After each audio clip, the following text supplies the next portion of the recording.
Wildcats, and our guest tonight, the Shakopee Sabers. At what point did you start to realize? All right, this could happen. When we had the ball in the fourth quarter and we're running out the clock, By players, coaches, because and fans at all it's Eagan football. Players and coaches have competed in fair manner. You're in general a sports fan, and you've been. Fans, you are encouraged to enthusiastically support your team and players while demonstrating respect for the efforts of the opponent. I thought it would. Spectators stand I thought there was until we had the ball up 2 scores in the fourth quarter. I thought there's a chance we'd win this. Cooperation. Let's demonstrate good sportsmanship. But that offense was not stopped all. Oh my! They didn't punt once. They didn't turn the ball over. You know what? Well, they did get down inside the 5-yard line and kick the field. So I mean, how? Because they started a lot of their drives in their own territory and just pounded it down. It took forever. Fans may expect this drives the field and the running shot that surrounds the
It's a doubleheader in Minnesota State high school soccer.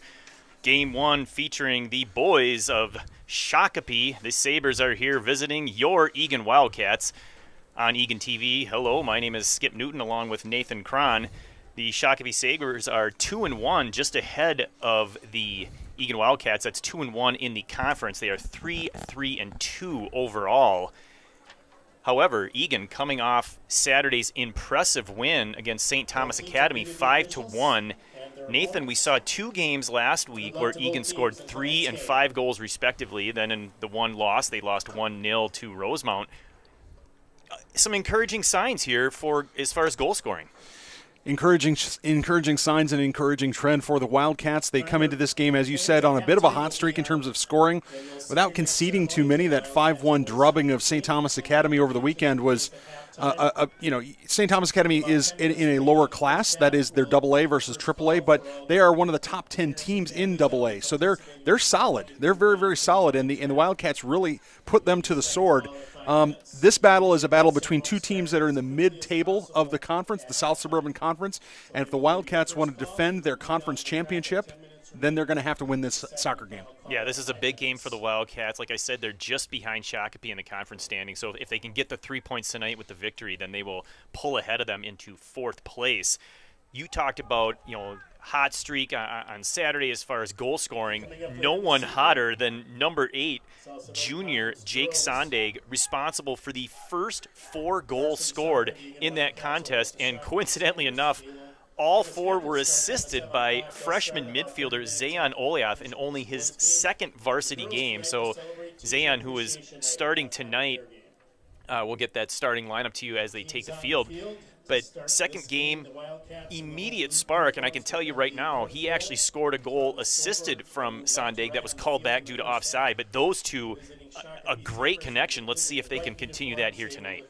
Well, exceptionally important to develop chemistry. As you've said many times, Skip Newton, it is such a short season, and building chemistry is always a bit of a head-scratcher in terms of, how do you do it, where do you do it, and what kind of personality is a team going to have. And I think the Wildcat boys are in the cusp of finding their own culture, their own personality for this team. Eagan wearing their customary home uniforms, going left to right across your screen. Of course, Shakopee wearing their road whites. The back line defending right now is number 6, Tariq Salim. Next to him on the back line at John Tesdall. Here's a left-footed shot. Evan Woodley in goal, as usual, makes that save, the first of the game. John Tesdall next to Salim. In the middle with him is Peyton Jensen, and then on the near side, Sion Tapa back to defense. That one's flicked on by Blake Prouty playing the middle, as usual. Trying to get it up to forward Jake Sondag. We talked about him throwing the ball, and it's going to be Davis Hackenmuller, number 11. On the far side, Zayan Oliath, as we mentioned before. Also starting, Eddie Coutura Valencia. It's a little bit of a different starting lineup here.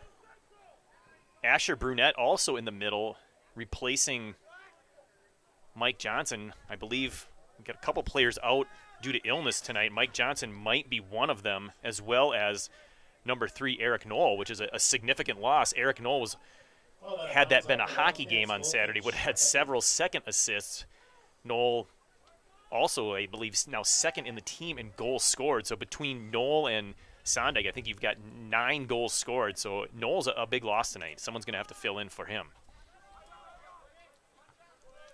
Well, as you said, Skip, the Wildcats have had some opportunities as Brunette fills in for Michael Johnson in the midfield. It'll be interesting to see. The Shakopee Sabers have shown some quality in the last few years in terms of being able to really compete with all the teams here in the South Suburban, and, well, that's not going to trouble Woodley all that much.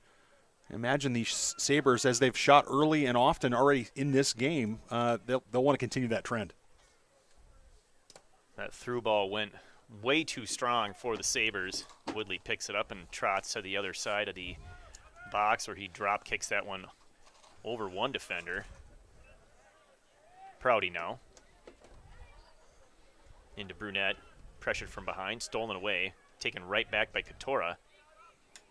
Outside pass, here's Oliath. He gets harassed but maintains possession. down into the corner. This one's going to be escorted over the goal line, and I believe are going to have probably just a verbal warning on the push there. It'll be a goal kick for the Sabers. Goal kick Sabers. Good of the referee to give the warning early and make sure that everybody understands, hey, I'm not going to put up with that foolishness moving forward. That one's over the head of everybody. Peyton Jensen running it down.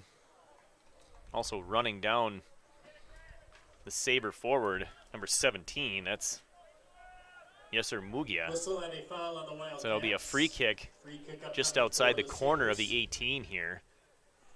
Number 11 lining up behind it, Logan Bergeen. Logan Bergeen, number 11 for Shakopee. Speaking of 11, Hackenmuller is going to form half of the two-man wall with Prouty.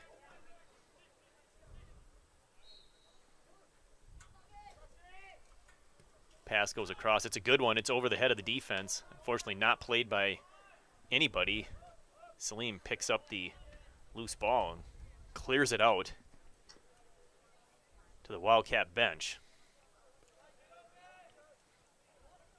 Wildcats comfortable 3-win victors over Shakopee last season in their South Suburban Conference title run.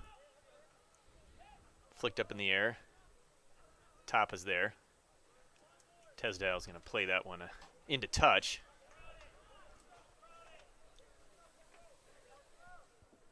So another throw-in deep in Wildcat territory. Defended by Salim, trying to get across, can't get any open lanes. Taken away by Salim, nicely played. Left foot up, trying to get it up to Sande. He's going to come back nicely to win that one. Gets it to Oyeth. Zayon loses possession. Salim comes to play that one into touch.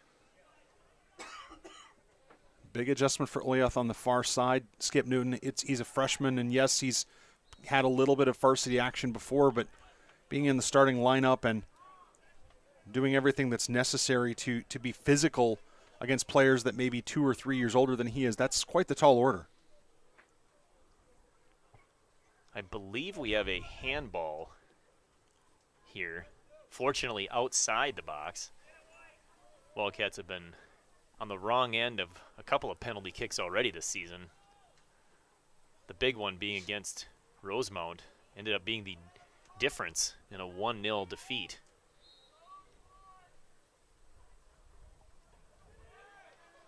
That one's punched up and not out by Woodley. That ended up being brilliant. Hackenmuller temporarily lost his footing, but still got it up to Couture. Nice play. Now Couture starting the counter-attack here. Still going. Sondag's trying to get out of the way. He's going to go to the middle. Couture taking him to the outside. Now he regroups. He's got one man to beat. Let's see if he can take that off the dribble. Getting a little space. Tries to find Prouty, but it's behind him. Like to see Couture just either cross that in or drive the end line. I think he was just trying to be just a little too perfect. Sion Tapa running over number 9, Dominic Vun. Foul on the Wildcats, free kick Sabres. I don't think Tapa's going to complain about that one too much, Skip Newton. That was a pretty obvious foul. If you're going to get called, you might as well get your money's worth, right? Definitely. Definitely that. It was a no-doubter. This one's played down near the corner. Tapa, instead of trying to shield that one out, just kicks it into touch. So just a throw-in here for the Sabres.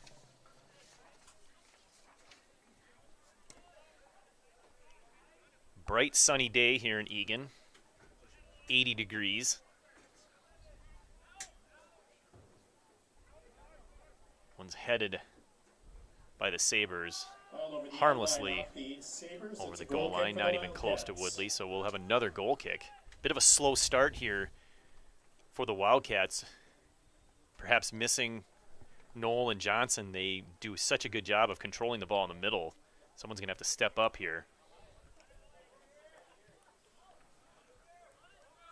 Woodley flicked on by Brunette, and then he takes one in the head.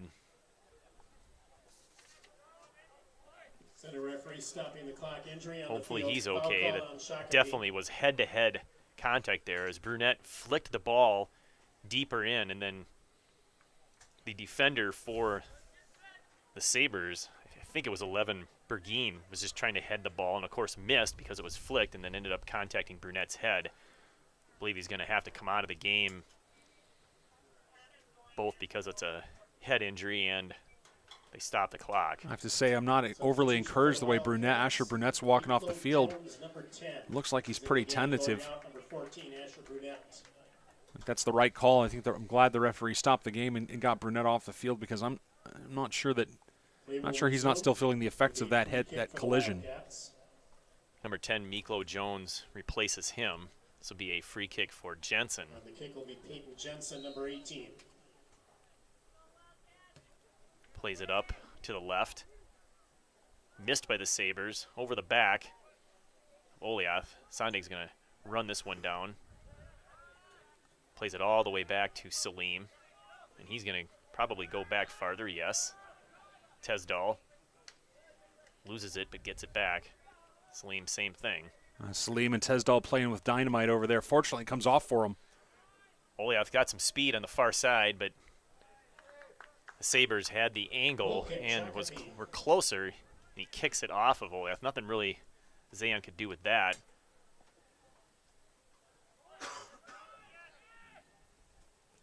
Like to see Tesdal and Salim be a little more decisive over there. This ball is played down the near touch and into touch. It is also offside, but I believe they're going to wave that off. And nope, the whistle blows. They will call that. Now I thought they had to wait till.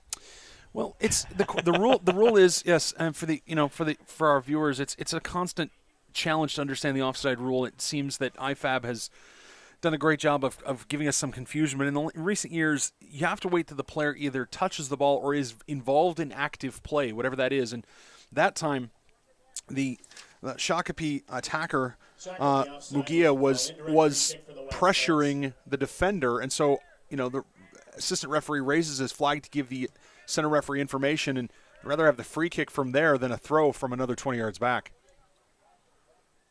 Eagan can't play that free kick, which was beautifully delivered by Jensen.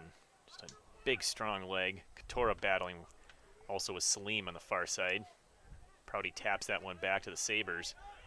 Nice job by the center ref, letting that one go between his legs. And here's a long ball through the middle.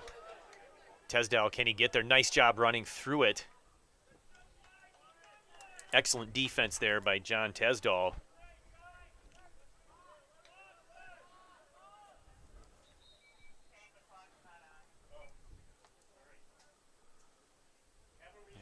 Stoppage here. The clock had not been restarted after the injury timeout, so little bonus play here for Sabers and Wildcats. Extra time, they say. Who says we don't have extra time in? Who says we don't have extra time in high school soccer? But I mean, actually, they could just run the clock right now. You don't need to reset it. They could just run the clock. I mean, it was what, maybe 90 seconds. Yeah, right. Just run the clock. Not long. Just who cares? Just run the clock. Hey guys, I got an idea. Let's play soccer. Yeah. As they say, get on with the game, right? I mean, I understand. Referee needs to be smart about it, and he sets it for 31 minutes. But so you're right. They took about 90 seconds off. Yeah, about 90 seconds. Sabers head that one in the middle. Tapa heads it right back out. Another header over to the far touch. A valiant effort to play that one in, but Gillen over there could not make that play. So Salim's going to throw this in after the substitution. Tesdal's coming out, replaced by senior defenseman Alex Newton. Number 5 is on the field. So taking a look at these Shakopee Sabers, they haven't created a lot of opportunity. They certainly have had a couple of shots towards Woodley, one decent one. Their offense is lacking a bit of imagination at this point. Oh, a good run there by Sondeg, looking for a corner pass. Instead, Hackemuller dribbles it to the middle all the way across Salim. Oh, a nice one-touch pass up to Oliath. He's in the box, trying to get past that last defender, but can't. Now he rolls to the far side and just loses possession. Goal kick upcoming, Shakopee. Unfortunately for Oliath, as that was maybe the best opportunity thus far for the Wildcats. They were moving it down and moving it with a purpose, and they had good numbers. Yeah, a bit more creativity and a bit more coordination in the attacking third. Sabers seem to be kicking it along to Vung and to Mungia. Maybe Gillen on the far side. They've got three, kind of look like they have three forwards, but I mean, if they can run by the Wildcats, that's fine for them. But to be honest, the Wildcat defense has been pretty stout this season. Vung with some fancy moves, but well defended by Tapa. Very patient defense there. Headed down right for Hackenmuller. He says, okay, thanks. I'll get this to Sondag. He's using his speed on the outside. It's a race with number 19. That's Hernandez Gonzalez.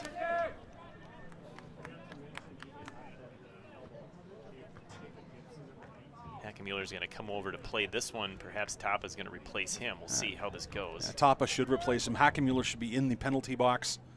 He should be becoming a target. Katora plays that with his feet, but it's kicked immediately over the goal line. So we're going to have a corner kick, the first of the Corner game. kick upcoming for the Wildcats. This will be their first from the near side with number 11, Davis Hackenmuller. Hackenmuller, as usual, taking the corner. We'll see where he goes, short or long. Goes short. Stepped up by the Sabers. They play this one. Tapa trying to get possession. Speed on the outside. Nice job of the body, blocking that one off by Tapa. Well played. Keeps it in. He's going to go right down the near side. Tap to Katora. Nice tap over to Hackenmuller. He's got a couple of defenders now, one behind, one in front. Goes to the baseline, just can't quite get around on it. Got going a little too quickly, did Davis there. He's frustrated with himself. Might be a bit gimpy too, Skip. He's already nursing what looks like a left-hand or left arm injury, but his style of play tends to be fairly throw the body to the extreme, right? And so throw the body to the wolves, so to speak, and he's limping a bit. Certainly with some of the scoring players out, like Knoll out, missing, and things like that, the Wildcats certainly can't afford to lose any other forwards. Jensen tracking this one down. Looks like he got him from behind, and now we're going to have, I believe, a yellow card. Peyton Jensen, that comes right here in the 13th minute. I have to tell you, Skip, I don't like that yellow card there. Not because it wasn't a foul. It might have been a foul, although, honestly, it looked like the feet kind of got tangled. But let's assume that it's a foul. He's going away from goal. He's not going to goal, and there are multiple defenders inside. That's not breaking up a promising attack. I'm sorry. That's not a – I mean, I'm sure the center referee sees that as breaking up a promising attack. It's a professional foul. I don't think that was a yellow. I don't think that was a cautionable offense. But Jensen's going to have to be thoughtful the rest of this match.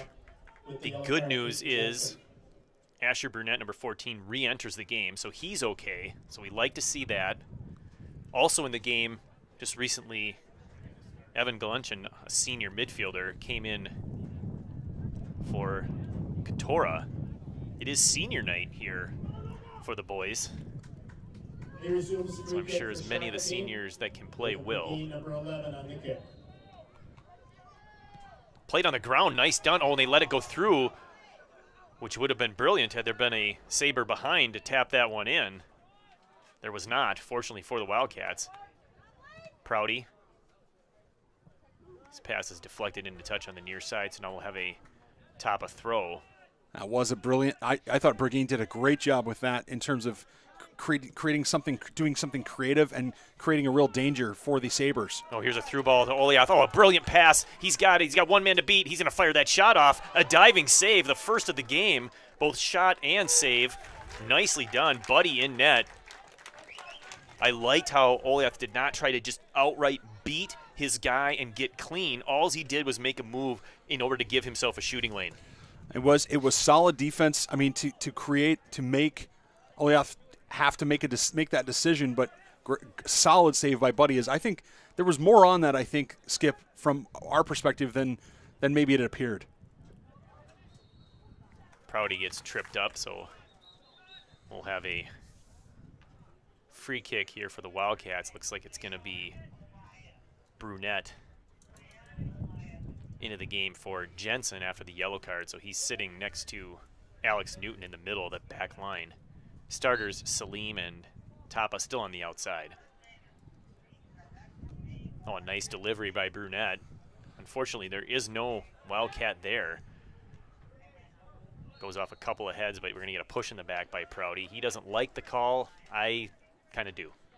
Thought he had both of his hands up on the back there, and it doesn't take much to throw that player off. Now, that being said, Skip, in the first 15 and change minutes of this game, by my count, that's the 6th foul against the Wildcats. Between the handball and the fouls, those fouls are going to start piling up, and we might start seeing yellow cards more quickly maybe in this match than we would normally expect them to be. Left foot through ball. Brunette gets there. Then he got tripped, so instead of a possible corner kick, a free kick for the Wildcats. Boy, that not a smart foul at all. I'm not really sure if that was accidental or not. I couldn't quite tell from this angle, but a nice break for Eagan.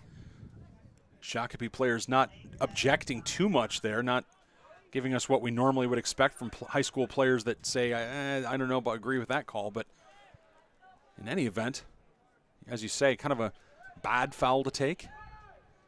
Pass in the middle on the back line by the Sabers, looking to work it out of their defensive third here. They're going to go all the way back to Buddy. Pressure by Hackenmuller, trying to force the turnover. Jones is there. He wins, getting held. No call. Jones has got to complete that pass to Prouty. He had a little bit of time, but Prouty wasn't that far away. They've got to complete those passes if the Wildcats want to create offensive pressure. Prouty again being pressured by a couple of different Sabers, and now we're going to have another stoppage. This is not a good sign. It looks like, oh, okay, it's an injury to Salim. I missed that completely. Hopefully he's okay. I think it was behind the play. I don't know if he turned his – I think it was – he's walking off with very little obvious ill effect, Skip Newton. So I would hope that it's just a situation where he needs to be checked out. But Walcott looks like he's going to take his spot for now, and we'll have a whole host of Saber substitutions. But right now, if I'm the Wildcats, I like what I see so far, being down a couple of players that I would expect to score a few goals and create offense. Walcott's another senior into the game. Plays a lot of outside defense. So back where he's familiar. This one's headed out by Newton. Back in is number 7, Josh Gillen. Big throw for the Sabers, but Newton's the only guy there. One's headed right back at him. Now he's just going to play it out, passing to Tyler. Defending is Newton. Wins that one. Tyler picks it up. Inside out pass, really nicely done. Galenchin has it now. He's going to go trying to get one up to Sondag, but that one went the wrong direction. He went in. Sondag was out. Needed it to go through. Long ball, another long ball. A lot of long balls here by the Sabers. Yeah, that seems to be the Shakopee modus operandi, doesn't it, Skip? Long balls for their forwards. Nice pass on the ground here to Sondag. He can easily do something with this. Got a couple of defenders to beat, trying to find Galenchin. Oh, it goes right over to Prouty. Shot, and that's blocked. That looked promising. Jones trying to win this one. He can't. Still battling. Still battling. Good pressure from Jones. Oh, no. Oh, shoot, did he? Clock is stopped. Injury on the field. Roman Tacalco. I think he might have twisted it, falling over the ball there. Like he stepped on top of it and twisted his own ankle. Yeah, nothing in it for a foul or anything, but just an unfortunate and unlucky for the player to come over the top like that. But what we've seen so far, the Wildcats have been a little bit better in terms of trying to create something in the attacking third. Sabres seem to be content with kicking it over the top at this point, and it might work for them still in this game, but right now both teams seem to be doing what they want to do, although in fairness, Skip, the game is very disjointed. With all the injuries we've had, with the yellow card we've had, the multiple fouls we've had, by my count, 9 fouls between the two teams, 6 to the Wildcats, 3 to the Sabres, and every time the whistle blows, it stops the game, the flow stops, everything stops. How many times has there been a foul? 9 times. 9 times. I don't remember 9 times. There's a reference there for you, and if you get that reference, congratulations. And if you don't worry. It'll come up again, I'm sure. Yeah. Can't believe that's the first time I've gone with that. But I will jump on that opportunity every chance I get. Both teams are going to take advantage of the extended timeout here and do a little team huddling. Maybe get a drink of water for those that need one. Now, looking across the field, Hackemuller's getting a drink. He's talking to, is that Mike Johnson there? So he's got his uniform on, but he doesn't look like he's able to play. Doesn't have his shin pads on. Okay, so he's here as captain, so that's a good sign, but unfortunately not on the field. You know, Mike Johnson, unfortunately, only able to look decorative here. We've got a unfortunate situation with the injury. Again, number 20, Lysander Roman Tukulko. I mean, they're just taking him to the near bench here, and he is putting absolutely no weight on that right leg of his, so it's not good. Hopefully he comes out of this okay. A restart will be with a Wildcat throw. So we'll see how this goes. The center referee, Josh Edelstein, is going to hold the throw here and wait till everybody's in position. Shakopee coach is stuck on the far side of the field. He started to cross the field, and now he's tending to his player again. So in any event, we play soccer. Jones loses that one, but right back to Tapa, who wisely lets that one go out, knowing that it was an Eagan throw. Shakopee Sabers' last game was a 3-1 loss to Waconia. Waconia, interestingly enough, will be the Wildcats' opponent on Saturday, this Saturday, at Waconia. Galunchin. Top on Hackemüller. It's Hackemüller. Nice cut to the middle. Left foot cross. He's got Oliath trying to get a shot. He's amongst a sea of white. Newton brings that one down over to Wildcats, but his pass is deflected. Now we've got a potential run here for the Sabers. Newton's in a foot race. He wins it, as usual. Gives himself some space. Enough to go back to Woodley. He's going to give it the boot. Yeah, Gillen gave up on that one quickly after Newton ran that one down. Oh, and here's a non-call, look like a possible hand. Newton defending as he goes into the box. Tyler helps out.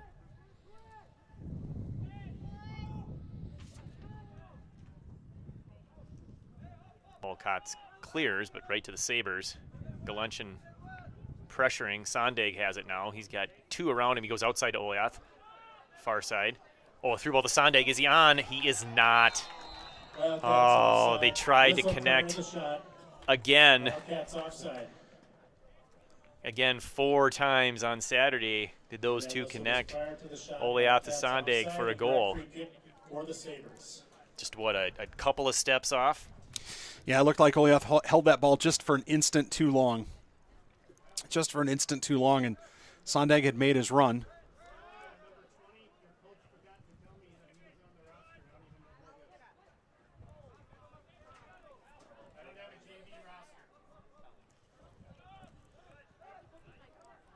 Shakopee controlling. Oh, and here it goes through and looked like the Wildcat defense was looking for an offside, but not everyone was on the same page. So that got missed.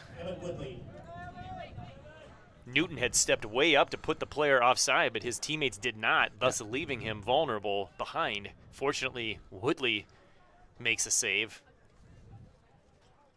Second shot on goal of the game for the Sabers, and that goes for a goal kick, but Tapa was sagging way too deep there, and Brunette and Newton just about got burned because Tapa was keeping at least one Saber, maybe 2 Sabers onside.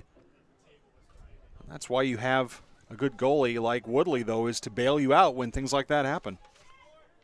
And that is the risk of doing the offside trap, is you got to make sure your back line is all on the same page, and perhaps that's a consequence of you've got some players back there where, you know, this combination certainly hasn't been on the field very much together, if at all, so far this season. I'll get it figured out. Fortunately, didn't pay the ultimate price, so we'll have a throw-in after some substitutions here for the Sabers. Just over halfway in the first half. Still scoreless. Two substitutions for the Sabers. Back in It is senior day, so I would think that Coach Mutzali is going to make sure his seniors at least get a good run out here on the team. And at the same time, as you said, Skip Newton, barring injuries, he does probably at some point want to start settling on what he would call it the starting lineup, or the lineup for sections and things of that nature. Some short game play here by the Wildcats, done to perfection, controlling it amidst a sea of white. Jones battling for it, loses it, but it goes into touch. So it'll be a quick rethrow here, I think, for the Wildcats. And they're going to wait a little bit. Trying to get it to Sondag. That's a tough play. He's running towards the line.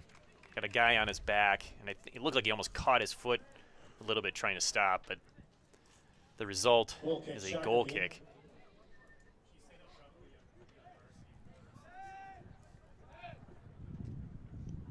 Should add that because of senior night, I may have to give up my duties for just a little bit at the end of the first half here.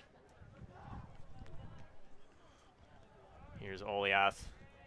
Prouty, give and go, but that was tough. Newton steps up. That one looks like it might have gone off his arm. Gets by him, but misplayed, and Wildcats will use Woodley. He's got plenty of space. Gives it a ride over here towards Davis Hackenmuller. Chests that one, gets pushed from behind right at midfield. Ordinarily, I wouldn't mind the Wildcats taking this quickly and trying to push the tempo, but in this case, why not just get everybody forward and see what you can do with it? Although, how many times have we seen a free kick, Skip, go into or near the edge of the penalty area, but no Wildcat gets ahead to it? That would be every time so far tonight. So far tonight, that's right. So far. Brunette goes cross into midfield, and again, there's nobody going for the ball there. It's a little disappointing, to say the least. Someone needs to go to that ball. Cross here by Hackenmuller. Oh, touched in. Sondag cleared out by the defense right away. Brunette steps in. Nicely done. Oh, a nice little turn by Brunette. He's got Tapa. Now let's see what happens. Pushes it down to Sondag. He was on. Crosses that one. It's deflected, and he gets a corner kick for his trouble. So well played there. Some nice passing on the near touch here by the Wildcats. Yeah, on that free kick from midfield, the only Wildcat that was moving away from where the ball was landing. Here's another opportunity, another set-piece play, Skip. Let's see if the Wildcats attack the ball while it's in the air, or whether the Sabres will again rally to defense. I think you could argue that not having Johnson in the game is impacting playing the ball with the head. It's short. Oh, it's deliberately missed by the Wildcats. Nice job there, trying to run a similar play to what we saw from the Sabres earlier. But as I was saying, with Johnson out, he plays the ball so well with his head, definitely impacting the ability to make those plays. This one goes into touch before Hackenmuller can kick it behind the net, so we're going to have a throw-in on the near side. Shots 3-1 in favor of the Sabres. 10 fouls in the half. Just not a lot of end product for either team.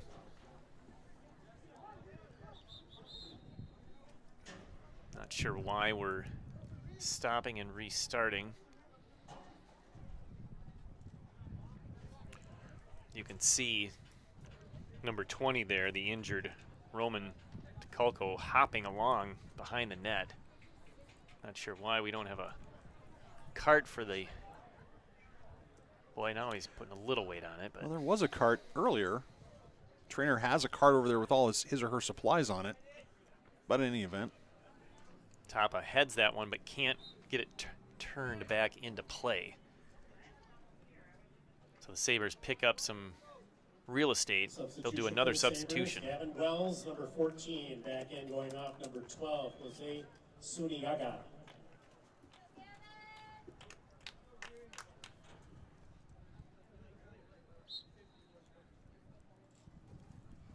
Long header. This one's flicked on, but Newton's there to play that one. It goes to the middle. Prouty's got it. He's got Wildcats to his left. Looking for Oliath. He splits the defenders. Nice pass. It's going to be slid but not played. Oh, Oliath could have had a corner kick. Got one anyway. I have to say that was a nice pass by Prouty. I mean, setting up and allowing Oliath to run onto it. Credit to Oliath, though, he didn't give up. That he had to do some work. That wasn't a perfect pass right where he wanted it, so he had to do a little bit of work to get around the defender. That was quality. Hackenmuller this time from the far side, so an inward kick with his right foot. Puts a little hook on it. It's flicked out. Oliath's there. Settles it once, blasts it, but unfortunately it took too long. I mean, nothing he could do there. The defender was coming like a freight train. Too often, players will try to hold on to that ball or try to do something cute with it. I like shooting. Shooting works, especially since the Wildcats only have one shot on goal for this half. Here's Hackenmuller still on the far side from the corner kick. Got it again. A sea of white. Galenchin. Now this is Prouty. Looking for somebody. He has to go back. Brunette, Tapa. He's going to cross. Headed there to Galenchin. He taps it out, trying to get it over to Hackenmuller, but he can't.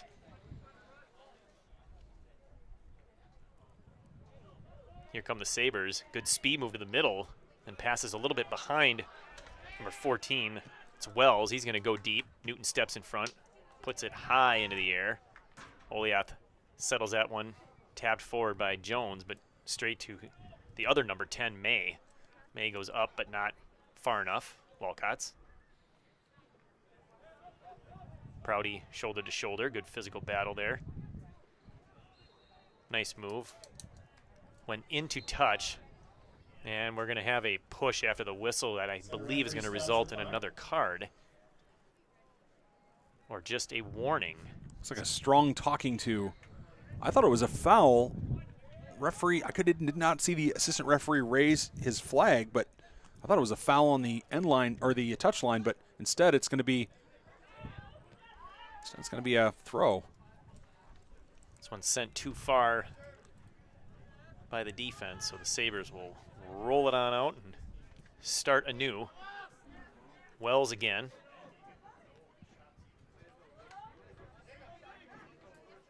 Jones passes back to Brunette, who's got a hustle on it. Actually, a nice ball into the middle here. Let's see if Sande can get to it. High in the air. Another one high in the air. Galenchin trying to bring it down, but goes right to the Sabers. Now they split defenders, and here comes Buffalo. Buffalo. In hockey mode over here. Is it NHL season yet? I'm sure it is somewhere. Tapa back to Brunette. Another long ball. Sondag over his head. Nice touch pass there. Unfortunately, not to Wildcats. It was in between them, and neither one of them. Oh, I thought that was a brilliant touch by Holiath to save that one in for Sondag. He was right on the touchline, but apparently it just got out. We're going to have a substitution here soon for the Wildcats, but not yet. Looks like number 7, Hannon Axelrod, checking in at the scorer's table. Wildcats have gotten away from connecting passes, Skip. In the last handful of minutes, it's been fairly disjointed play in terms of just not being able to connect. Get a sense if the Wildcats connect 5 or 6 passes in a row. So now we have a foul against the Sabers, and if they connect 5 or 6 passes in a row, I think they're going to be in business, but they've just haven't been able to do that. Foul was on number 6, James Torgeson. Got a little handsy, it looked like. So see where this goes. There's 5 Sabers on the back line, 3 to 4 Wildcats. This one's in the middle. Sondag's there, but it's over his head, and it's headed past the Wildcats midfield back to Tapa. He's going to play it to Newton. Finds Prouty. It's going to come long to the near side. Oliath. So Oliath and Hackenmuller have switched spots. Oh, nice little move there to get around one guy. He's got options here. He's going to put one on the ground, which can be good if the teammate is there. It's a great spot to receive and put a shot. Now we're going to have several substitutions. 3 for the Wildcats, 2 for Shakopee. Mike Johnson is coming into the game, so maybe fighting off that illness a little bit. But nice to see him. Also, senior number 9, Jace Willie, into the game. And then the aforementioned Hannon Axelrod up to replace Davis Hackenmuller.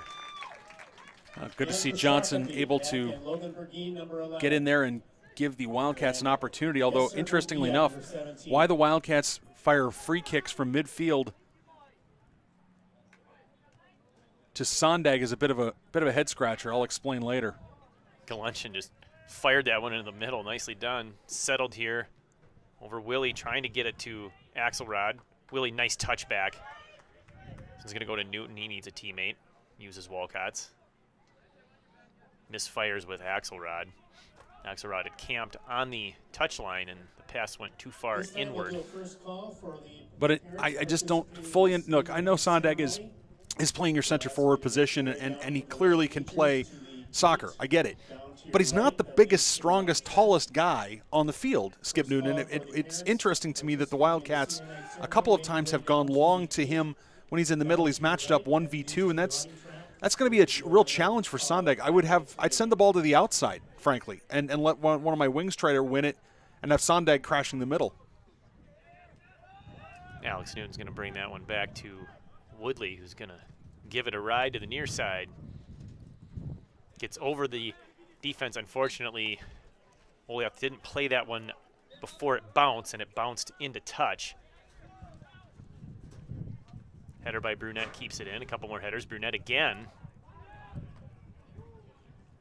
Sabers win that one. Let's see what the Sabers do with this one. Newton's there to defend. He gets called stabbing at the ball and got the player, so we're going to get a trip. One of the rare fouls by Newton that didn't result in a yellow card. Nice change of pace there. Shakopee wanted to go quickly, but I can't tell if that's who that is. If it's Newton, it's Johnson who's tying his shoe right in front of. That's either brilliantly crafty or incredibly fortunate for the Wildcats. I think the Shakopee Sabres wanted to go early there. Referee needs to watch out for that type of thing.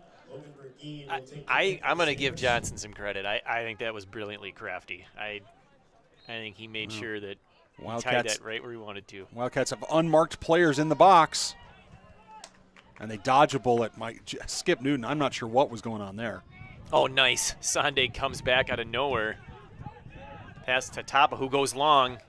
He had two streaking Wildcats. The Wildcats still have numbers up. If they can get it past the defense, they need to go up and over. They can't. Brunette steps. Johnson. Tapa. Woodley, and he won't be pressured. Now, I'm not sure what defensive formation you're in when you've got two completely unmarked guys standing on the edge of your 18 during a free kick that's only 25 or 30 yards out. Makes no sense. Willie battling, winning. Nicely done by Willie. Axelrod battling two. That's the path of most resistance. Here's Willie. Goes to Newton, who's immediately marked. Tries to get over to Wildcats, but he was pressured from behind. Fortunately, it was kicked out by the Sabres, so it's an Eagan throw, and they're going to have to go back to their defense. Number 19's been playing well back there. That's Hernandez. Gets it forward, and here come the Sabres. Speed move to the middle, guarded by Wildcats. A rather weak shot to the side. No problem for Woodley. I mean, it's a shot on goal that would have gone in had Woodley not been there, but nothing troubling the Eagan keeper at that point. Credit to Wildcats for coming back on that as hard as he did without committing the foul, though he certainly created some defensive pressure. Good effort there by Wells to keep that in, but Sondag's going to throw it in. Unfortunately, the Wildcats have already checked in for some substitutions, so it looks like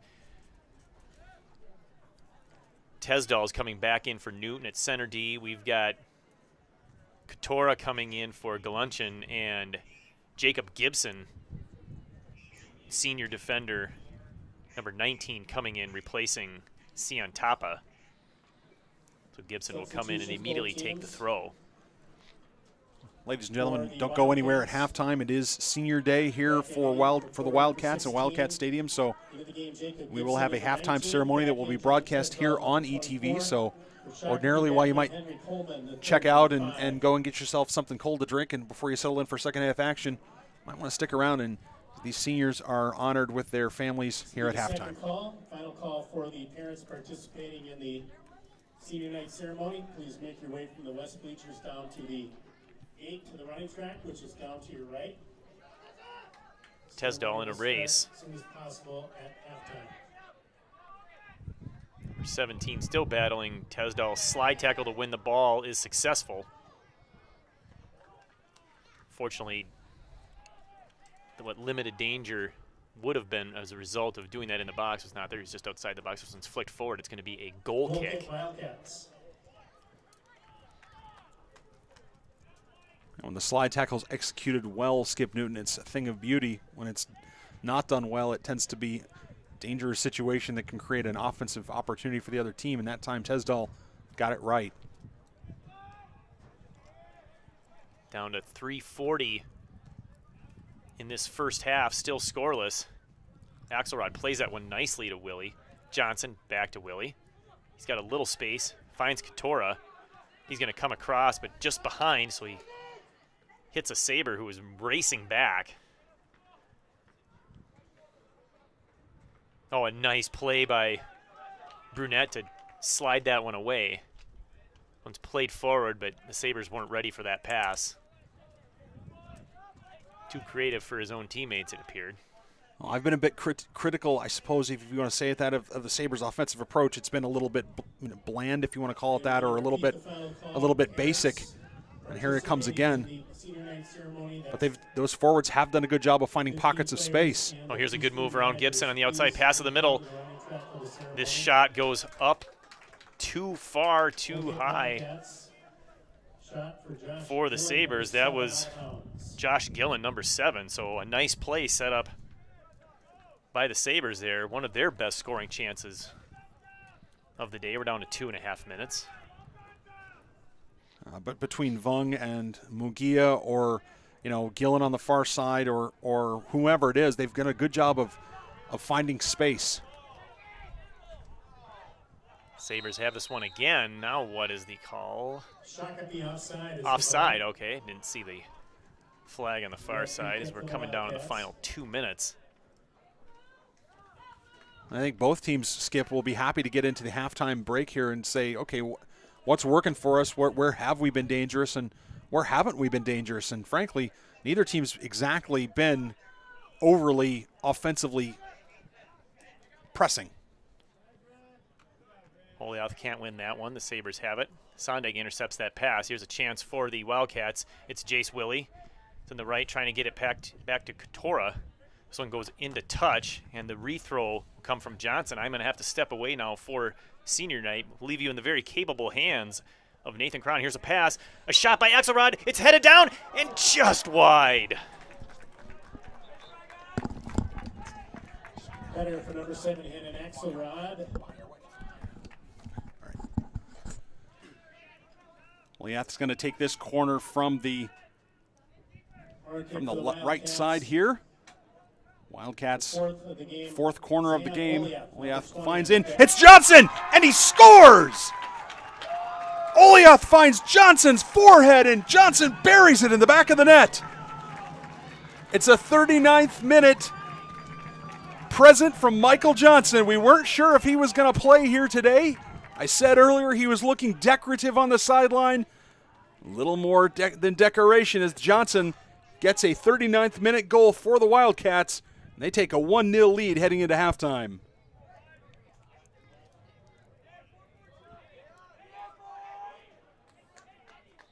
Only their second shot on goal in this game.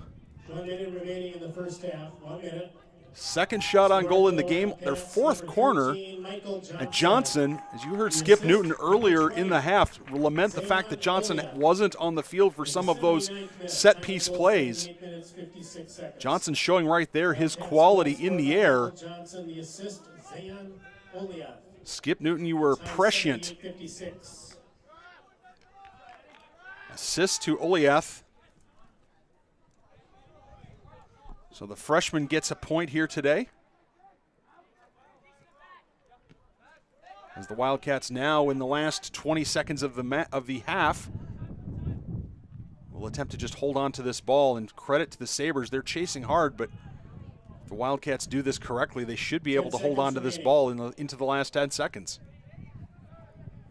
Axelrod with it. Good defense there on the sideline. Willie comes up with it. He's almost dispossessed. Axelrod sends it towards net, but the timer runs out.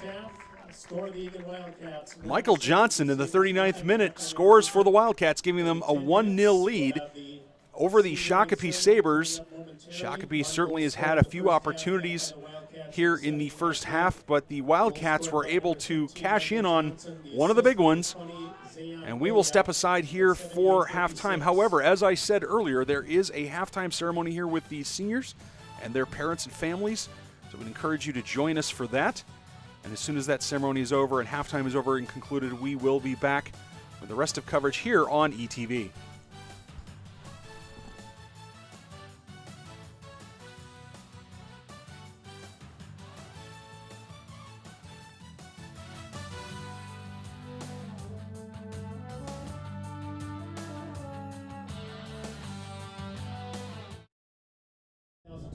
Boys soccer players, managers, and their families.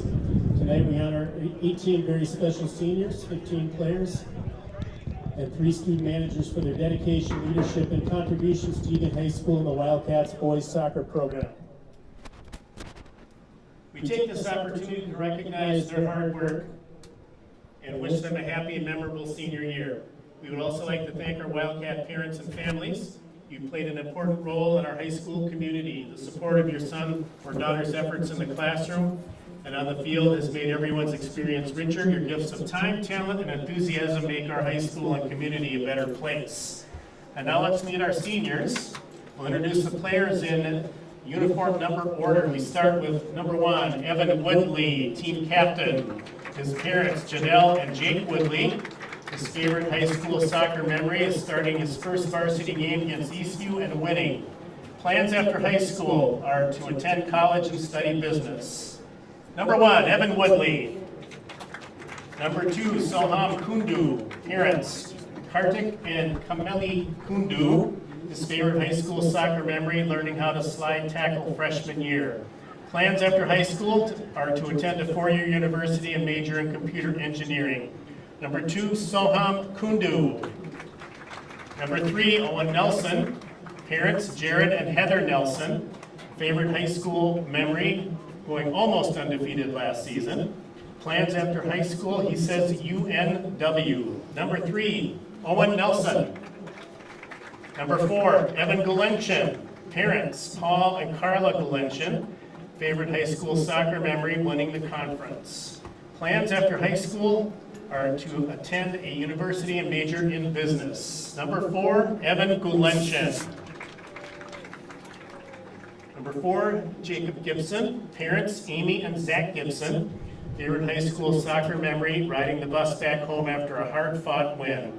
Plans after high school are to attend the University of North Dakota in Grand Forks to study commercial aviation to become a pilot. Jacob Gibson. Number 5, Alex Newton. His parents are Skip and Andrea Newton. His favorite high school soccer memory after my sophomore experience, I got pulled up to varsity and Coach Foley announced to the team that I was joining them. They all cheered and congratulated me. Plans after high school are to attend college for an engineering degree. Alex Newton. Next is number 6, Tariq Salim. His parents are Melissa and Tamer Salim. Favorite high school soccer memory, winning the conference against Lakeville South on homecoming morning. Plans after high school are to attend a 4-year college and study actuarial science. Tariq Salim. Next is Jace Willie. Parents, John and Melanie Willie. Favorite high school soccer memory, scoring a banger to make the score 3-2 in junior varsity season. Plans after high school are to attend college for a graphic design degree. Jace Willie. Next, Davis Hackenmuller. His parents, Jason and Jesse Hackenmuller. favorite high school soccer memory, beating Rosemount under the lights sophomore year. He's undecided about his plans after high school. Davis Hackenmuller. Next is Owen Kipp, his parents Jennifer and Justin Kipp. Favorite high school soccer memory, going almost undefeated last season. Plans after high school are to attend college to dive. Owen Kipp. Next is Michael Johnson, team captain. His parents, Mark and Lisa Johnson. Favorite high school soccer memory, beating Eastview in a large upset and playing Rosemount in the snow in sections. Plans after high school are to play golf in college and study business or sports health and medicine. Michael Johnson, team captain. Next is Jack Marsh. Parents are Patrick and Jody Marsh. Favorite high school soccer memory are away games with friends. Plans after high school are to attend college and become a doctor. Jack Marsh. Next, Tyler Walcaz. His parents, Andrea and Dave Walcaz. Favorite high school soccer memory, winning the conference and playing Eastview last year. Plans after high school, attend college and major in business. Tyler Walcaz. Next is Eddie Moore. Parents, Tim and Mary Moore. Favorite high school soccer memory, gelling with the fellas after goals. Plans after high school are to attend a four-year university. Eddie Moore. Next, Peyton Jensen. Parents, Kenna and Matt Jensen. Favorite high school soccer memory, being able to play varsity soccer with my older brother. Plans after high school are to attend college for business. Peyton Jensen. Those are our 15 senior players. Now let's meet the 3 senior student managers and their parents, starting with senior manager Maddie Beanash, parents Katie and Chris Beanash. Plans after high school for Maddie are to attend a four-year university and study education or business. Senior manager Maddie Beanash. Next, senior manager Kayla Kuntz. Parents are Patrick and Lisa Kuntz. And her plans after high school are to attend a four-year university and major in design. Senior manager Kayla Kuntz. And senior manager Hayden Stanton. Parents Kelly and Ryan Stanton. Her favorite high school soccer memory, getting to see the team go on to be conference champions last year. Her plans after high school are to attend college and study data analysis and finance. Senior manager Hayden Stanton. As our seniors and their families continue the journey towards graduation next June, let's thank them all with a round of applause for the contributions they have made to Eagan High School and to the Eagan Wildcats boys soccer program. Good luck to our seniors and all of your future endeavors. Congratulations to the Eagan Wildcats boys soccer class of 2024. You have so much to be proud of. Thank you all for helping us celebrate this very special night.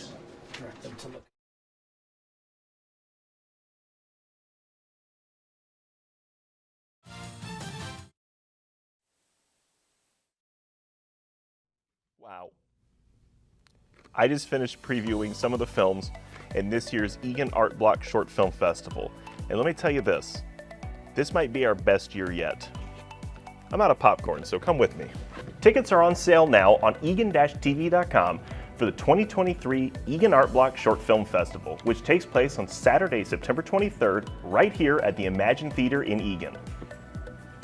With the popcorn, snacks, drinks, not to mention a Q&A with filmmakers, and a great selection of films, this festival is going to sell out fast. So get your tickets now on eagan-tv.com for the 2023 Eagan Art Block Short Film Festival, and be a part of one of Minnesota's fastest growing film festivals. And we'll see you at the movies.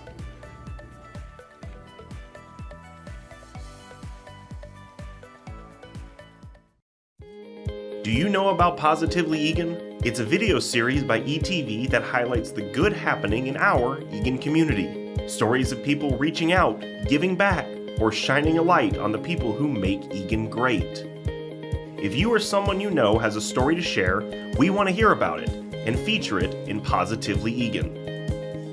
Visit cityofeagan.com/positively-eagan to submit your story and watch previous episodes.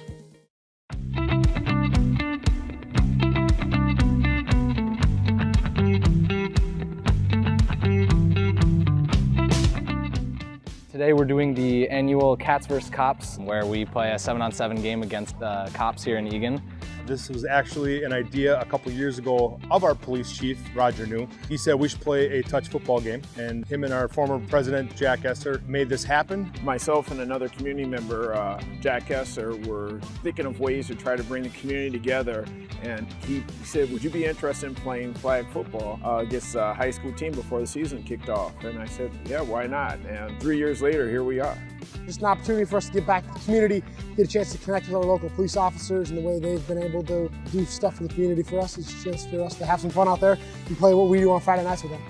One of the most important parts about this event is just trying to bring the community together. We never knew that it was going to grow to this extent, but we're glad that we could just be part of this event, and we just appreciate the community's support. Our police force is awesome, and for us to be able to do this with them, I think is just, it shows that they're looking for ways to be out in the community. So we come together and we play 7-on-7, and we have a blast out there. I love anything we can do to build that relationship. They do so much for us, so it's a great way to give back to them, and it's a night for them to take off doing their duties as police officers and enjoy being a high schooler like we are and having some fun playing some football. We're the Eagan Wildcats, but we're all Eagan. We're all one team. It's a great event and it's a lot of fun. Do you know about Positively?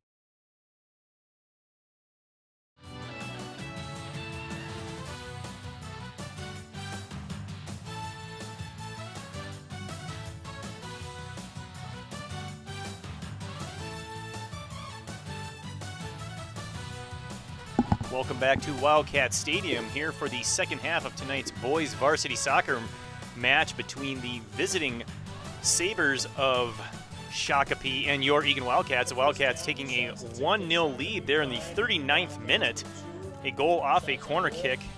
The assist going to freshman Zayon Oliath. The goal going to senior captain Mike Johnson. My name is Skip Newton along with Nathan Cron, and before we get into the second half, we really want to thank our Wildcat Soccer Platinum sponsors.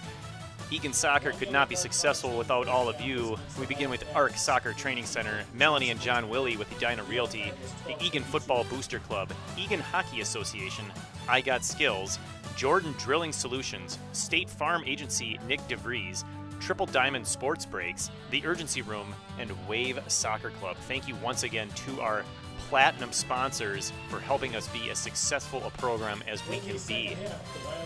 A huge goal, Nathan, at the end of the half as I stepped out of the room.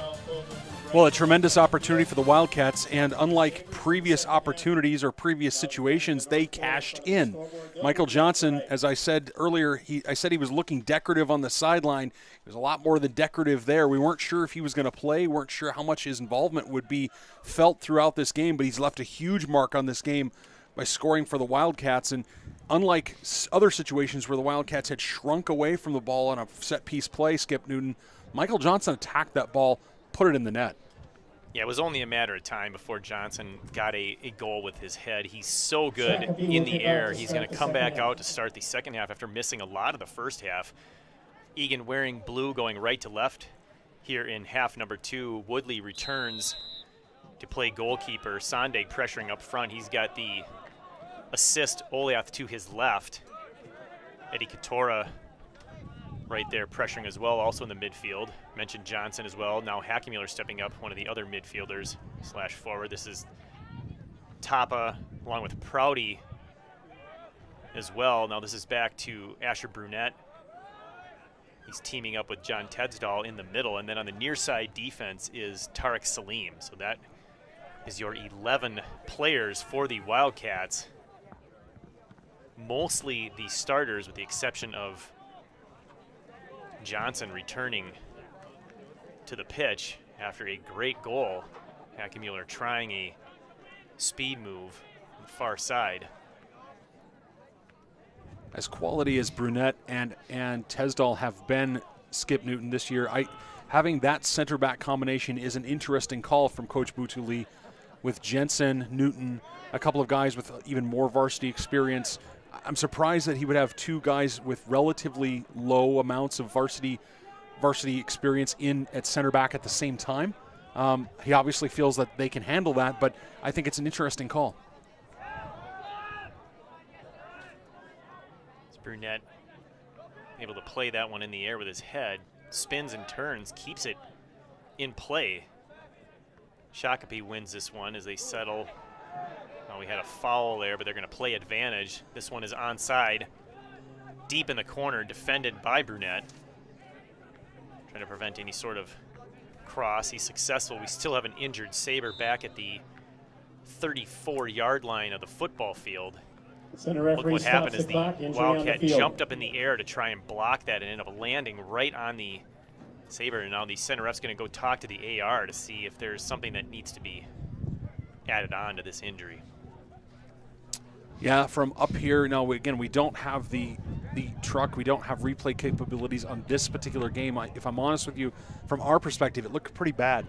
It looked like Tapa went in, and again, it's like hockey where you don't always mean to hit somebody with your stick, but if your stick gets high and hits another player in the head or something like that, you know, it's like it's no fault, right? If it happens, you're in trouble. It looked there like Tapa had come in high. Not a lot. There was some reaction from the Shakopee bench, but not a lot, so it must not have been quite as bad as it looked from up here. Although now we have a yellow card to number And 21, yellow card caution has been issued Blake Prouty. So against the Wildcats. bad enough there after the discussion takes place. I can't on earth, I can't for the life of me understand why Prouty just drew a yellow card there. It was Tapa that committed the offense that gave rise to the advantage call, which I think was the right call. But is it possible that there was a mistake there, or was that dissent? Yeah, it's really tough to say from up here. Of course, play resumes. Of course, Peyton Jensen got a yellow card in minute number 13. I don't think he's stepped onto the field since. I'm utterly confused as to it has to be. It was away from the ball and. Prouty was away from the ball, so it almost has to be some sort of dissent issue. Sleem over to claim that one that was dangerously bouncing in the middle of the box. Sondag races in. It's played back. Johnson in the air. Fortunate hop into the game. Miklo Jones replacing Blake Prouty after the yellow caution card. Tapa steps up and then has to go back. He was caught in no man's land. Brunette shifts outside. He's beaten. But it goes into the middle. Oh, it's poked to the far corner, but this one's a few yards wide, fortunately for the Wildcats. Goal kick, a bit of a Wildcats. defensive breakdown there. Sian Tapa was struggling with, do I step up and take the guy with the ball, knowing he had somebody on the outside that there was no defense behind him to help out. He took one step forward and then he immediately changed his mind and went back. A little bit of a break there. Yeah, it was a bit of what I like to call an ant scramble. Everyone's just running around as if they've got no idea quite what they need to be doing, and the midfielders have got to come back and help Tapa there. Oliath thought it was Egan's ball, but the AR disagreeing. Now this one's deflected out. I think Oliath was just lobbying there, hoping for a call.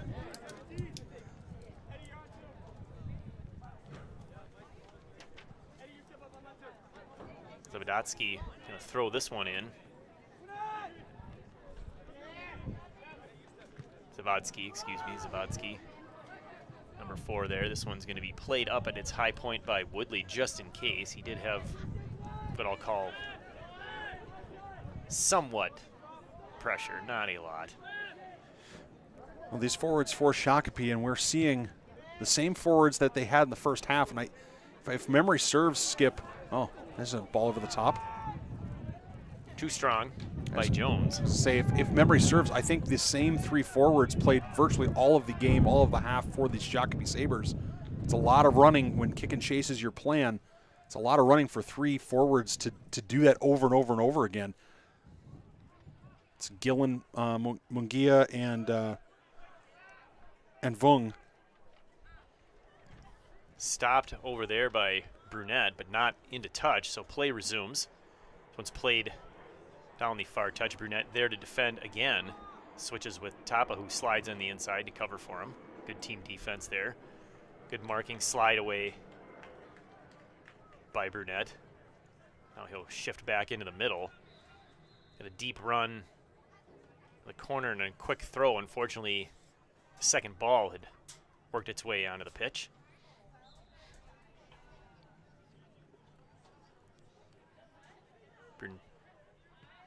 Brunette with that head, excuse me there. Another throw-in for the Sabres, trying to get that goal back, scored in the 39th minute. Nice play by Tesdal. A deep throw here, hustling over is Zavodsky. Sabres looking a little more dangerous here in the beginning minutes of this second half. Long throw, bounces in the middle. Tora headed that one. Now Tapa's over to defend. Good tackle, but can't win it clean. Finally cleared out by Asher Brunette. Sabres have possession again. A lot of possession here for the Sabres in the Eagan half of the field so far early in this second half, just 6 minutes in. They haven't had very much of it, Skip Newton. They really need to take advantage of it if they're going to try to equalize this game. Nice give and go there by the Sabres. Here they come. They've got a guy offside by a good couple yards. Mugia got a little ambitious, wasn't paying attention to the rest of the defense, and he was caught watching the ball. Shakopee fans groaning and holding their heads like, oh, if only, if only. I think everybody in the stands except number 19, or I should say everybody except number 17 knew that was offside. Tesdal goes far side looking for Hackenmuller. He's got it. Got a few yards of space. Eats that up to the middle. Deflected off of him. Ball played into touch on the far side, so we will have a throw in for the Wildcats. Tata going all the way down to a wide open Hackenmuller. He's quickly marked. Tata's going to go past Brunette all the way to Woodley. He's got Salim on the near side if he wants to use him. He does. Tapped forward. He's pressured. Oliath. First touch betrays him. Prouty, fresh off the yellow card, is going to come back in for the Wildcats. Back in is Blake Prouty, number 21. Going off Michael Minute Johnson, 48. 13. For Shakopee, back in James Torgerson, number 6. Going off Yesser Mungia, number 17.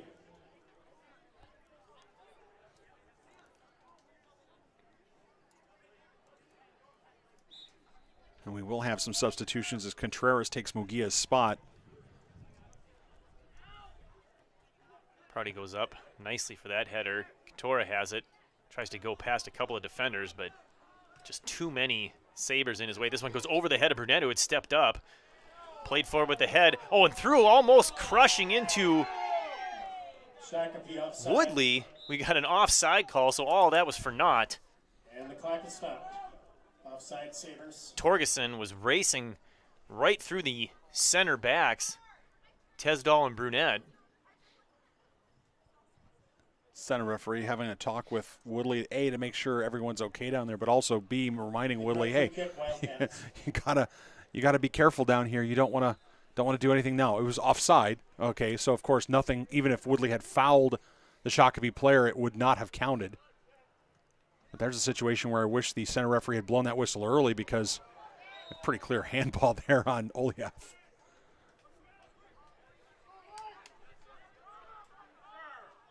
Foul on the Wildcats, free kick. Sabres. I would have liked the center referee to blow that whistle just a little bit earlier. There was a collision there involving Woodley, Skip, and that's always a risk for a keeper. That one looked like a handball. I don't know how that wasn't called. Very strange. Sabres have it. Here's Prouty. Nicely done, winning that one over to Jones. Couture outside to Hackenmuller. Let's see if Wildcats can do some sort of a counter attack here. Long ball, that one's on the ground, so it's intercepted. Nice little spin move on the far side. Hackenmuller's down behind the play, but it resumes, and now we got a takedown from behind. This one's on Jones. We'll have a stoppage. Foul on the Wildcats. It's a good foul on the Wildcats. Katora's got to do a better job of leading his teammates. That's the second or third time in this game, Skip, that he has tried to pass outside to his teammate, and he's put it behind them or made them stop. He's got to lead his teammates to enable them to use the speed and space that they've created. Step number 1 is to recognize that their teammate has an opportunity. Step number 2 is to give him a ball he can use better. The takedown from behind results in a yellow card, the third of the game for the Wildcats. So Miklo Jones must exit. Meanwhile, behind the play at center field, Davis Hackenmuller just getting up from injuries, grabbing his side/ribs area. Hopefully he's okay.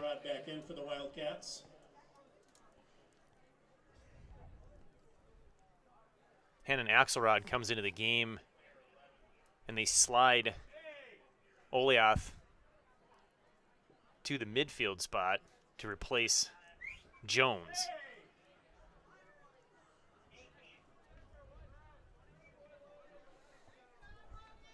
A lot of stoppages so far today. The second half has seen 2 offside calls, at least 2 fouls against the Wildcats. Jensen checks back in with his yellow card. And Davis Hackenmuller checking out, so clearly not healthy enough to play. They're resetting the ball. There was a bit of a discussion there between the Sabers and the Wildcats on where that ball should be spotted. I'm sure the 1 or 2 yards is going to make all the difference in the world. Well, actually, if you're shooting, you'd rather be a couple of yards back. I think farther here, Skip Nunez being back allows you to get up and down a little easier. The closer you get to the edge of the 18, the harder it is. Going to lob it up. Not a shot. Not a good lob. Too close to goal. That's a difficult play to make. You got to get that just like past the 18 or past even like the 5-yard line of the football field, so 15 yards out. You get it too close, inside the football goal area, and that's Woodley's all the way. Nice step up there by Tapa. Prouty on it. Wins that despite 2 Sabers. Passes it up. He's got Oliath. They've got numbers. It's a 4-on-3 for the Wildcats. He's got Couture in the middle. Uses him. 1 touch. Looking to shoot. Goes back out to Oliath. He's onside. Right foot cross off the crossbar. That's in. That was not the football crossbar, I believe. Or are they saying it was? No, Buddy played the ball, deflected the ball up into the football crossbar. Oh, it did hit football. Okay. Yes, it went up into the football crossbar, but Buddy deflected it up. That's the first shot, and so we're going to have a corner for the Wildcats. Okay, I mistook that. I saw that it went off Buddy's hand.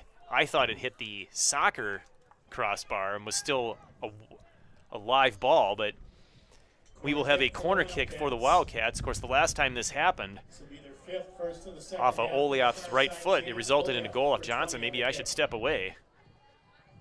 He goes low, intercepted, but not out. Here's Brunette stepping up from defense. Katora trying to keep it down. They're setting something up. Goes back out to Oliath. He's going to do a move to the outside. Oh, just knocked away. That was close. He had him beat. High throw off Tapa. Now it goes back to Brunette. Again, trying to keep it down. Pressure on. Oliath's going to take advantage and cross that one.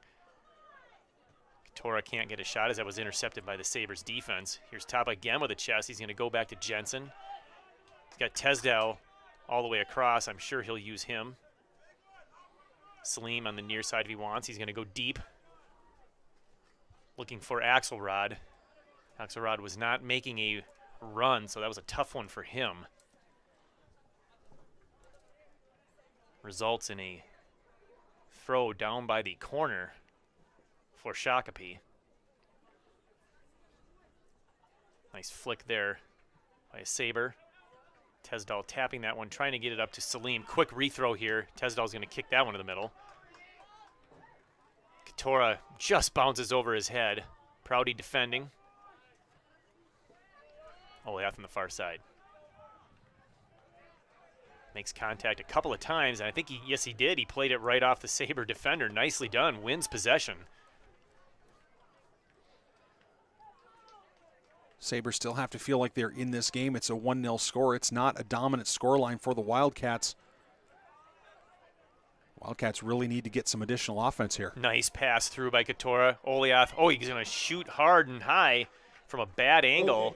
Not sure I liked the decision there. He had some teammates in the box to try and either lob that up for a header or maybe play it back on the ground for a shot from farther out. Yeah, that would be a decision that I'd revisit if I were him a little bit. That'll be something you talk about when you look at the film of the game and you say to yourself, okay, could I have made a better choice here? Of course, if he drills it into the top corner, you and I are talking about how brilliant he is and how it was a brilliant shot. But Buddy's demonstrated already that he can get up to those high balls, so might be a better opportunity to send that across the box. Far side possession for the Sabers right at midfield. Trying to get it through the Wildcats. So far they can't. They tried the long approach. That one's played by Top, but now Prouty has it. Relieves himself of pressure. Tesdall's going to go deep to the near side. Cutting in is Axelrod. Here's Brunette. Tried to put it between two defenders, but somehow gets it back. Now he flicks it over looking for Sondag. Can't quite. Headed up by Prouty. Here's Jake. Sondag. Oh, he gets tripped in the box, and that is called. The Wildcats finally get a call in the box. Of course, the last time they had one, they were unsuccessful. Let's see who gets to take this one. It's a penalty. It's a penalty, sure as can be. It's a trip. It's nothing in it but a trip. And Gonzalez feels hard done by. You could see the disappointment on his face to say, "Hey, I'm not trying to trip him. I'm not trying to do anything. I'm just playing good defense. He went away. I didn't think my foot was in the way." Big opportunity here for Prouty. In the 54th minute, Prouty trying to put the Wildcats up by 2.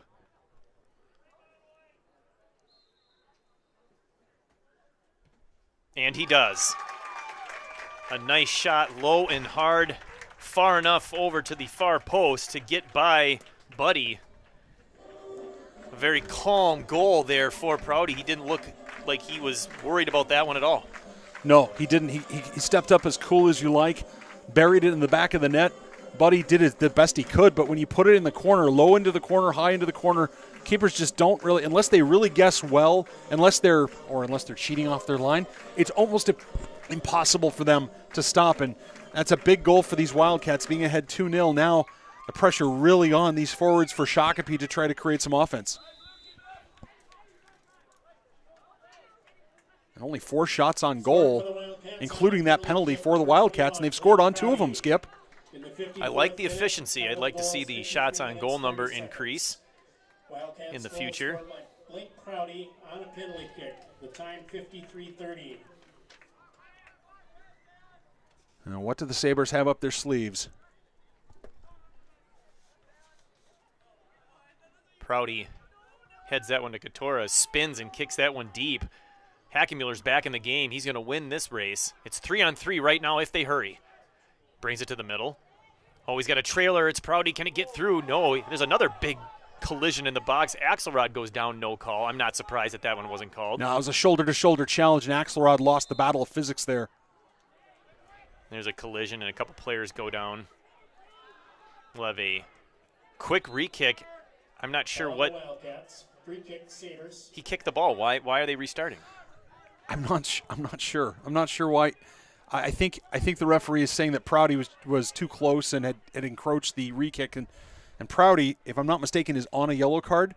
That would be a really dumb thing to do, to draw a second yellow for failure to respect the distance. Is he going to get it? Because he just stopped the clock.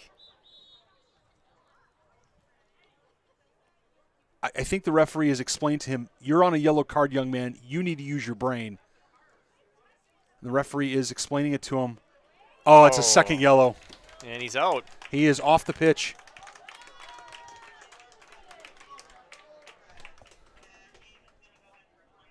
So the 55th minute. Being issued against the Wildcats, number 21, Blake Prouty. It's his second yellow card of the game, which results. That means that the Wildcats now play down a man for the remainder of this match.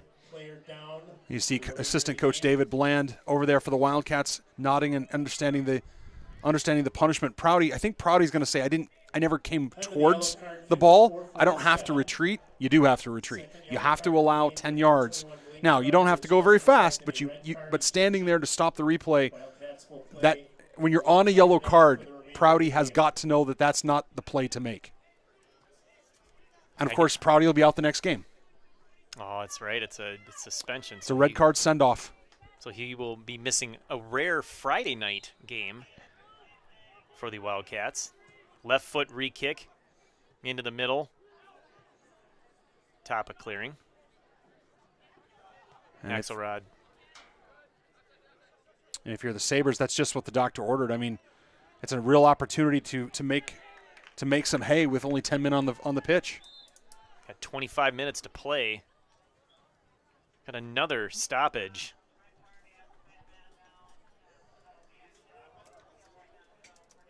The Wildcats still have 11 players on the pitch, so that's why they're stopping the clock. That's a mistake. Not sure how that happened. Well, the assistant referee on that side needs to do a good job of maintaining and managing that technical area. So we're going to get a yellow card. Yep, we're going to get a yellow card for Sondag here, or for someone. Where are we? The referee has the card in his hand. Now he puts it back in his pocket. And for a moment, I thought we were going to have it. We were going to have another yellow card for not being on the field properly, which is a bookable offense. Oh, and Woodley's got a ball in his hand and throws it down. This is becoming a bit of a circus here. I'm not sure why Woodley was holding onto a soccer ball. Well, that's because. So what had happened is the throw-in had been stopped, but everyone stopped. Woodley had claimed the ball off the last throw-in. Okay, so he always had it. So he had it off the last throw-in, but there was a whistle at the time of the yellow card infraction in any event. Somehow the Wildcats down a man or up a man 4-on-3. Now it's 4-on-4. Here's Oliath. Right foot shot. That one's off the soccer crossbar. Was it deflected? I think they're saying yes by Buddy, so we're going to get another corner kick. Another shot on goal for the Wildcats. They're starting to mount a little bit. Now that, Oliath had a better angle there, Skip. That was a quality chance. And he is definitely aiming for that near upper corner, which that would be a brilliant goal if he could put that one home. Let's see how this ball's delivered. It bounces out. Oliath's there. He's right foot, left foot. He's tripped in the box, and we're going to have another penalty kick. And it's another obvious call. Shakopee fans not overly happy with it, but at the same time, the leg's out, it's extended, it's a trip. Hackenmuller will get this one. Foul called on the Sabers in the penalty area. This will be a penalty kick for the Wildcats. This might be the longest high school match without overtime in history. All these stoppages of the clock. I take it back. It's not Hackenmuller. It's Oliath. Right foot. Oh, and a diving save. A brilliant save. He went left. The goalkeeper dove to his right. That ball is live. So Eagan cannot capitalize. Oh, there's a takedown in the middle of the field. That will probably be... Yep, we're going to have another yellow card. This one's coming on Tesdal. He clearly took the player out after he was beaten. Or, oh, they're going to do a double yellow, number 17. Yes, sir. Mugia getting one as well. He doesn't understand why.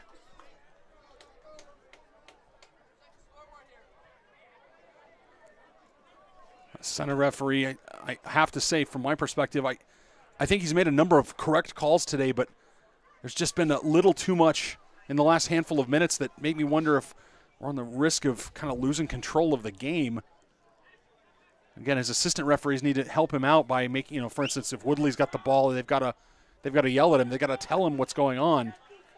He's going to have a conversation with Coach John Poppin over there on the Saber sideline, explaining the yellow card as both Tesdal and Mungia have to leave the game. Now, without knowing, obviously, what happened, my interpretation of what I saw was Tesdal got the one for the foul and the takedown, stopping a good scoring chance. I believe that there was some retaliation by number 17, Yesser Mugia, and that's why he got the yellow card. Yeah, probably something that was a little subtle, maybe a elbow in the back or some sort of frustration foul. Time of the yellow card, 56. Alex Newton, senior, coming in to replace Tesdal. This one's flicked back to Woodley, but we got offside, so that's all irrelevant. There's some other substitutions as well. We'll get to those as we see them. I can see Tyler Walcott's on the game, on the pitch here, but not playing his usual defensive position. He's moved up to a midfielder spot. Hackenmuller up at forward. Sondag's still in the game in the middle. Brunett's still in the game in the middle. On the far side, I believe that's number 19, Gibson, also playing a midfielder position. So really 6 defenders, 7 if you count Brunette, in the game for the Wildcats. Of course, they have a 2-goal lead, so perhaps that's all point. Oh, a little bit of a risky crossover there by Tapa. It wasn't quite out necessarily, but it worked. I think that was absolutely brilliant. I wasn't. You're right. It was risky, but I don't think the Shakopee player saw it coming either. Wildcats now with a 2-0 lead, but down a man. The red card send off for Blake Prouty. So Wildcats here have to buckle down. Still plenty of time if the Sabers are able to nick an early one here sometime in the middle of the half. Plenty of time to make this very interesting as we run towards the end of the game. We should mention Peyton Jensen, who's going up for that one high, is playing on a yellow. I believe, yes, he is the only Wildcat that has a yellow card that is currently in the game. The other receivers of cards are still on the bench. Shakopee offside. So we'll revisit that as necessary, but right now we're going to have a kick for Eagan. I think if I'm either team, I'm not standing in front of the 10 yards early because this ref just seems to be itching to to give out a yellow card. I think I would be safe. Speaking of safe, that one's played into the stands. Wildcats have to be tight defensively. They're back four and they're center defensive. They're holding midfielders who are Sondag, I think Sondag and Brunette. They've got to be connected on the same page. Of course, Sondag played all last season as a defender and started this season as a defender, so he's certainly quite familiar with playing defense. Let's see if the Sabers can do something here. Sondag defending in the middle, forcing him to turn back. Your inside-out swing, offside yet again. Shakopee fans do not like the call, but they're doing a good job, the Wildcat back line. 5th time this half, 7th time total in the match, Skip. I mean, look, they're playing.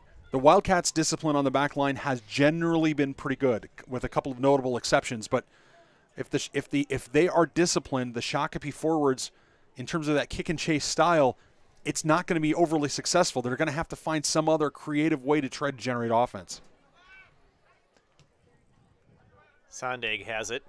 We're just under 20 minutes to play, 19 and a half. Brunette's going to go far side, but a little too far for Hackemuller. Gibson has it. He'll find Hackemuller. He's onside and in touch, or out of touch, I should say. Tries to bring it in. Shakopee relieved that it's only a corner kick and not another foul in the box. Of course, the second one did not result in a goal. It's a brilliant save by Lewis Buddy, diving to his right. With 2 penalties called, Skip, you wonder if the Shakopee defenders are just a little bit gun-shy about putting in a hard challenge. They both have been trips, so just caught the foot of the Wildcat. This one goes low. Sondag can't go there. It's flicked on. Oh, knocked off the crossbar by Wildcats. A great shot. He thought he had a goal. Hammered the crossbar there. Well, usually when we talk about bar down, it's a positive thing. That time it was bar down, but it didn't. It was bar down and out.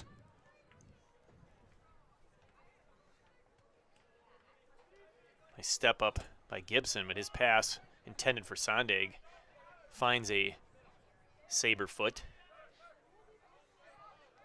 Shakopee going to go deep again. This one's onside. Newton jumps into that. Brunette has it. Getting over Gibson, taken down from behind, but we're going to have a advantage called, I believe. Brunette going to play it up for Hackemuller. It's a good advantage. Oh, a blast from far out. Davis Hackemuller mixing things up a bit. saying, why not? Well, we've seen Davis Hackenmuller drive the end line a couple of times, go to the outside a couple of times, and that time defender was giving him a little bit of space, anticipating that he was going to go around the outside, and Davis said, just thank you very much, I think I'll blast it. That's a double touch. It's a double touch off the goal kick by, I can't tell if it was Vung or if it was Torgerson, but whoever took that goal kick looked like a double touch, so referee might have missed one there. Of course, that would result in an indirect free kick. Jensen played that one back to Woodley. Burnett marking. Wildcats going forward. There's nobody there, but he's just trying to get it down the field. A little bit of patience there from Tyler Walcott's would be good. Just hold on to possession, take a little green grass, take another 15 seconds off the clock, and if you have to blast it, you can. So there are 10 Wildcats on the field. Again, if you're late to the game, a double yellow resulting in a red card in the 55th minute to Blake Prouty, so they are playing a man down. But of those 10 Wildcats in the game, one is Evan Woodley, the goalkeeper. One is Davis Hackenmuller playing forward. The other 8 have all played defense at one point or another this season. Well, when you're down to 10 men and you've got a 2-0 lead, maybe that's the key for Coach Butuli. Maybe that's the deal. That's the magical combination.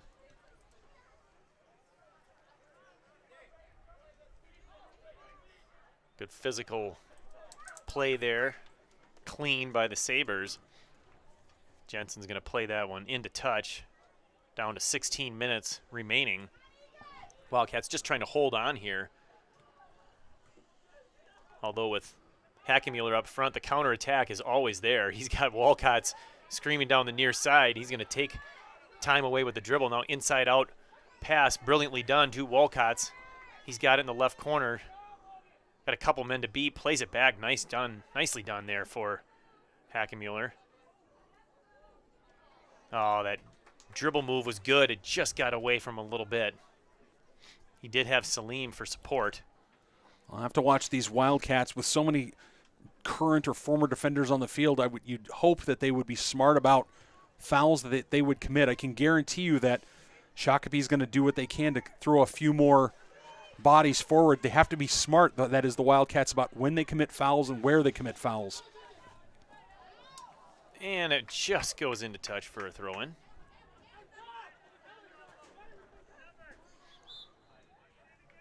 Wildcats will be substituting in the Wildcats soccer program. I'd like to thank their gold sponsors, Ansari's Mediterranean Grill, Birchwood Dental, Canes, Coldwell Banker, Rami Cormont, Devani's Divine Salon, Dunn Brothers, Eagan Arms Public House, love that Ruben, Eagan Family Dental, Escape With Us Vacations, Homestead Auto, Mark's Towing, Teresa's, Wildcats, Zerbel Orthodontics, and ZZQ Barbecue. Thank you so much for your support of Wildcats soccer and your community.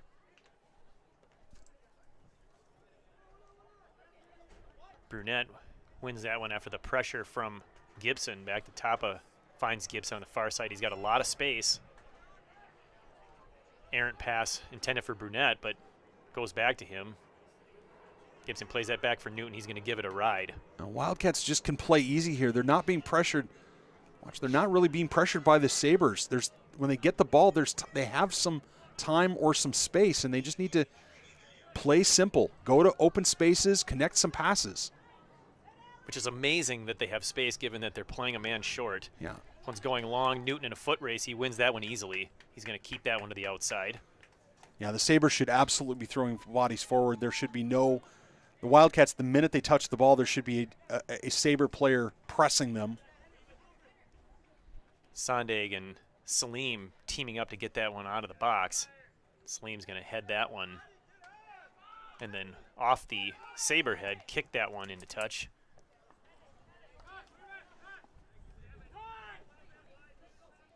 Flick behind your Salim again. Nice aggressive play by Hernandez, but this one goes long. Katora's the only one there. That's a lonely assignment for Katora, but he's going to have to find a way to make that work, as the Wildcats certainly are going to drop their outside wings back for a more defensive posture. And, of course, as I say that, on the far side, I think that's Hackenmuller's wandering into the front. Over the head, Newton racing back. Jensen over there to help as well. Newton's going to go into touch. We'll have a throw-in in the near corner here, deep, for the Sabers.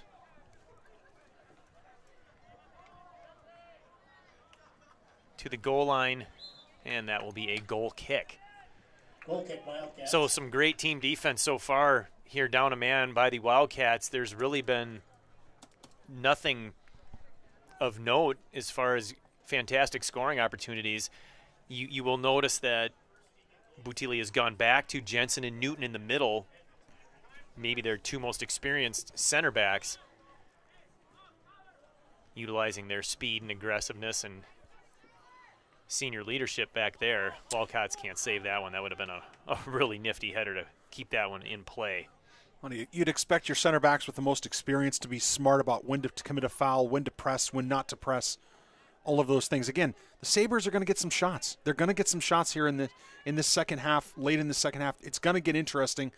So the key is don't give them an easy scoring opportunity. Don't give them a set piece just outside the box. Don't commit the penalty. Make them work for it. Jensen clears it out. Sabres have it. They'll regroup at midfield. They continue to press that back line of the Wildcats. The Wildcats continue to win the ball in the air.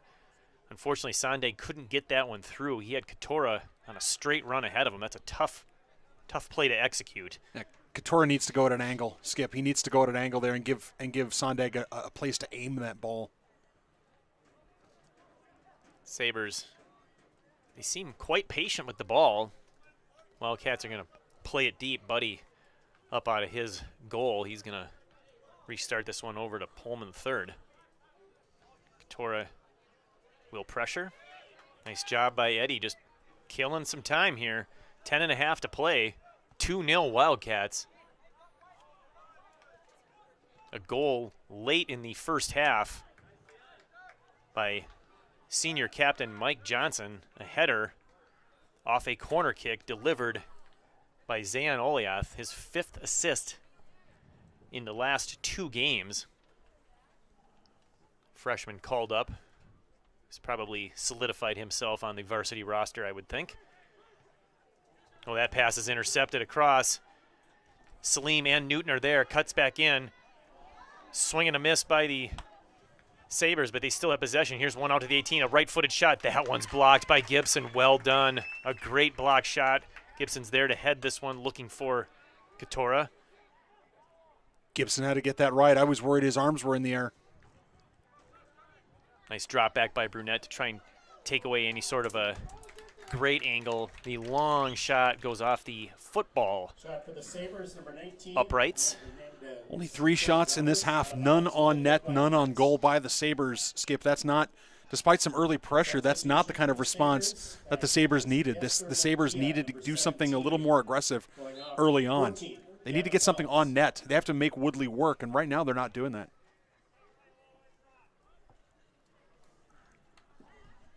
Woodley goes deep all the way past midfield.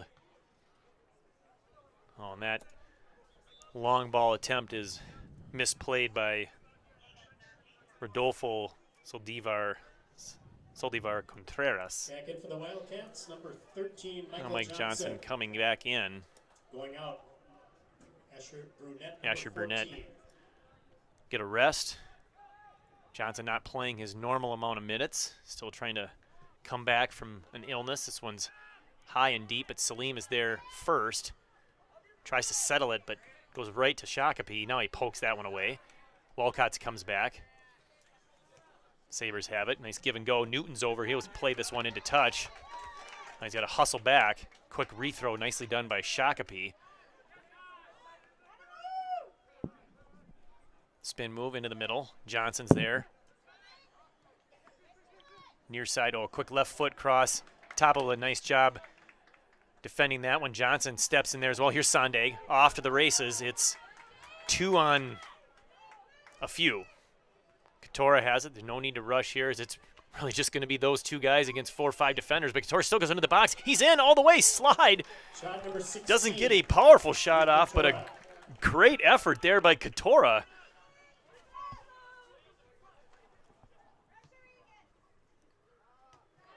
Newton the only one there to play that one.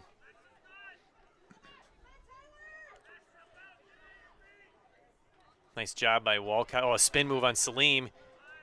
He hustles back. Nice footwork by Gillen. Into the middle, that's through Tapa and Gibson, but Gibson tracks that one down. Didn't realize he had so much space, but a nice job of keeping that one on the pitch. Tapa pressuring. And it goes into touch. Just want to say thank you to our ETV, our award-winning ETV crew, to bring us the sights and sounds of Wildcat sports, as well as many other Wildcat events and community events. Director and producer Josh Sibley, Brad Lester, and Keena Zastapil, thank you very much for making us look and sound good. And Skip Newton, sometimes that's a tough job to do. Even tougher to make us look good when they never actually put us on camera. Oh, trust me. I'm very happy. I'm very happy not to ever be on camera. Occasionally during the hockey season, I end up on camera, and it's, let's just say it's not appointment television. There's a part of me that says the nature of the game script, if you will, being that the Wildcats down a man with a 2-goal lead, really trying to just play conservative and defensive, right? Win the game, don't give anything up, leaving their forwards pretty much on an island up there. There's a part of me that believes that Katora is actually enjoying every minute of this, because every time he gets the ball, he knows he has open freedom to just go, and he doesn't have to worry about a teammate because there's nobody there. He can just take it himself, and he's actually making a lot of good moves and progress on it. It's been fun to watch. Yeah, if I were the Sabres, I'd be disappointed that Eagan's had so much of this ball in the second half, especially after going up 2-0 in the 54th minute. I would be just disappointed that Eagan's had the ball and that they've down a man for over half of the second half. They've still had better offensive play, better offensive pressure. Sabres just haven't been able to realize their abundance. Well, they continue to try to go through the middle of the defensive line, and it's just not there. The back line is in the right positions. They're there to make the plays. The one or two, a few times that they've been able to get it, over the heads, they've got the speed to win it. There's a takedown from behind. Shakes hands. Good sportsmanship there. I don't think that was intentional. Yeah, nothing in that. Just a foul. That was Bros fouling Newton, so it'll be a kick for Jensen. And Bros had a brilliant cross earlier in the game, or earlier in the half, that didn't come off, but we saw that, Bros. We saw your cross. Oh, here's Gibson making a run, trying to pressure the goalkeeper. He hustles back. If you're going to pressure the goalkeeper down there, you better get back on defense. Well, there's a collision on the far side, but play resumes. Potential shot in the middle. They're going to drop it back. Here's a long shot, but pretty much head level there for Woodley. Easy two-handed catch. First shot on net. First shot on net for Shakopee in this second half, Skip Newton, by my count. Punt up, and here's Katora 1v2. Let's see if he can try anything. He gets around one guy by grabbing him from behind. The referee says that is not allowed. Now, interesting. Was Contreras within playing distance of the ball there? I kind of think he wasn't, but again, when you're up 2-0, you're not going to complain too often. This one guy goes up and over Newton, and now there's some pushing by Jensen, which is not a good idea, Mr. I'm on a yellow card. Oh, no. Oh, Jensen. Oh. 3 minutes and 25 seconds remain. Minute 76. And Jensen ends the game the way he starts it, with a yellow. His second of the game. That is a red card. I like I like the mentality of protecting your teammate. I get that, but you got to be smarter when you're sitting on a yellow. It's just... The referee's going to let you say something. The referee might even let you stand there and go like chest to chest with someone, but pushing, extending the arms, Jensen's got to be smarter than that. He's got to understand, as Coach Bland is talking to him right now on the sideline, he's got to be more mature. He's a senior. He's a senior defender with a lot of experience. He needs to be better than that, because now he puts his team in a bind. Next, on Friday against Lakeville South, Eagan will be without the services of both Peyton Jensen and Blake Prouty. And that's assuming that everyone gets through this game healthy.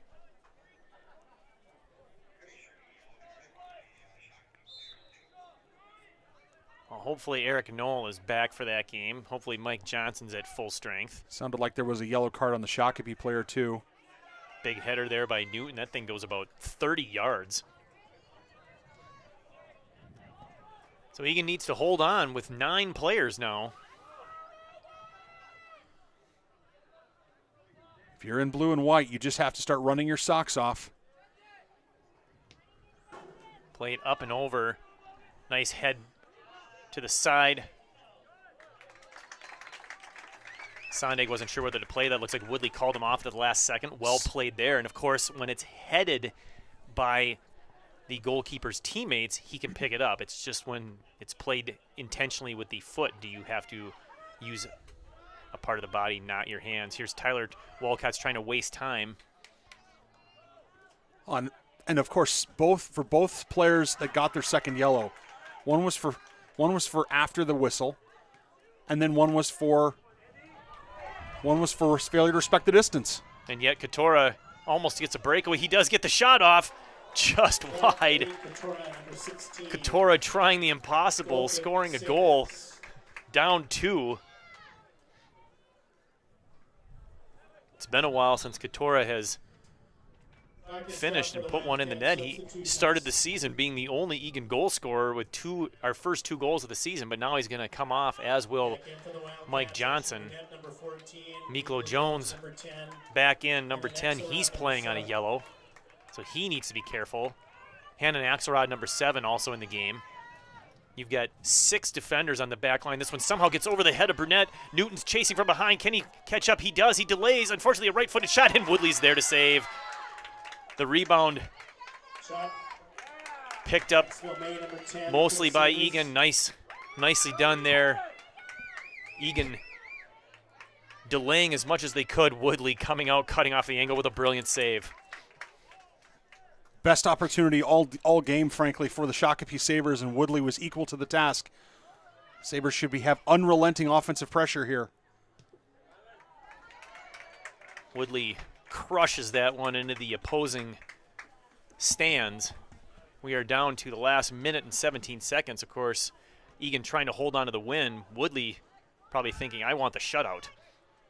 At this point, the Wildcats just need to get the ball at their feet and move it into the other half of the field.